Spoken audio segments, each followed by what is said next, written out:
मैं इस बिल का पुरजोर विरोध करते हुए कुछ जो इसके मुख्य बिंदु हैं उस पर चर्चा करना चाहता हूं। माननीय मंत्री जी जब ये बिल प्रस्तुत कर रहे थे तो इन्होंने कुछ विशेष बिंदुओं पर बल दिया। उन्हीं बिंदुओं पर मेरे सवाल केंद्रित हैं।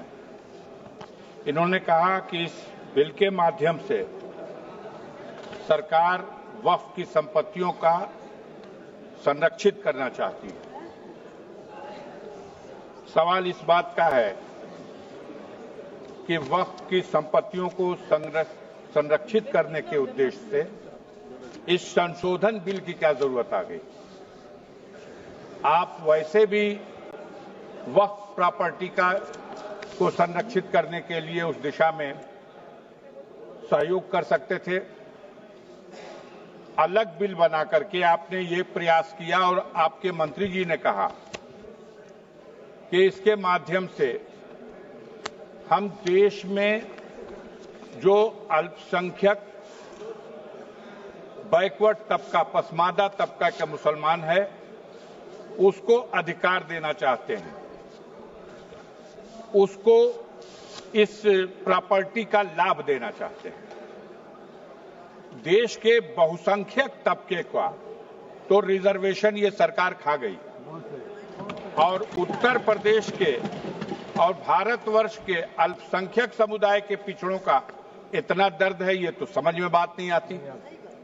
इन्होंने ये भी कहा कि इस बिल के माध्यम से हम अल्पसंख्यक महिलाओं के कल्याण की योजनाएं लाएंगे, उनका कल्याण करेंगे, उनकी सहभागिता इसमें होगी। अजीब सवाल है कि जो सरकार महिला बिल तो पास किया हुआ है इस सदन, लेकिन उस महिला बिल को लागू करने के सवाल पर कान में तेल डाल के बैठी हुई है।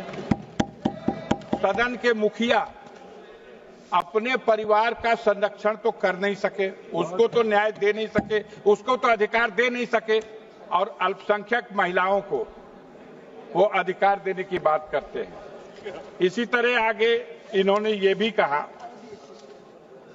कि इस बिल के माध्यम से जो वक्फ की प्रॉपर्टी है उस प्रॉपर्टी का हम अच्छा प्रबंध करेंगे।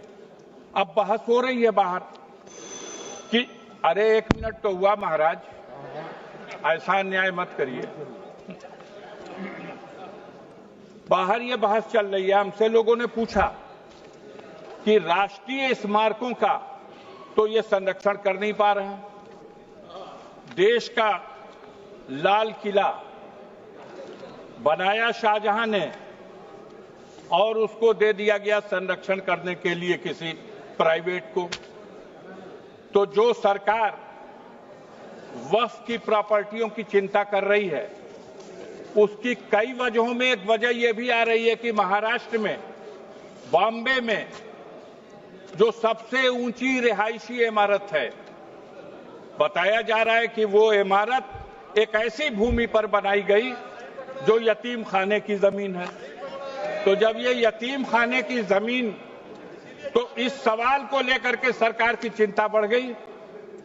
अभी माननीय गृह मंत्री जी जब जवाब दे रहे थे तो उन्होंने, उनके मुंह से निकल गया, एक बात बस यही कह के खत्म कर दूंगा।